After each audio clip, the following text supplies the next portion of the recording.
So, since a couple of people have asked how I achieved the Toon style in my game, I figured I'd run through like a short explanation of how it's all set up and how I got to this stage. Initially, I wanted to do something like Ooblets, where there's a very smooth lighting transition across an object. I figured I could do this if I just wrote a shader that would ignore most of the surface normals of an object, basically which direction they're pointing in towards the light. However, after like a little bit of experimentation, I got some cool results, but it wasn't really the results I was looking for.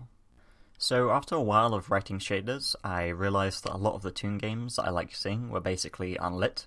So I had a thought pop into my head of, hey, what if I just make the ambient light in the scene really intense and then just have like a low intensity directional light?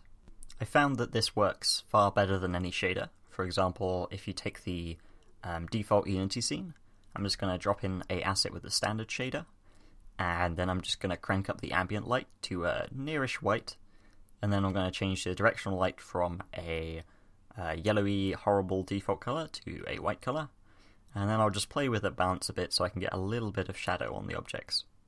And as you can see, this gives us like a super nice, almost unlit, but still respectful of lighting, kind of nice shading to it. If you want to go to nighttime, what I recommend is don't go to black, go to just dark blue.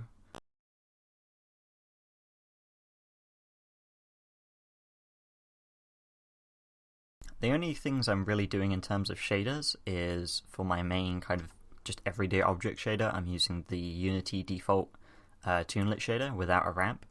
I might add a ramp in later, but currently I don't see the need for it.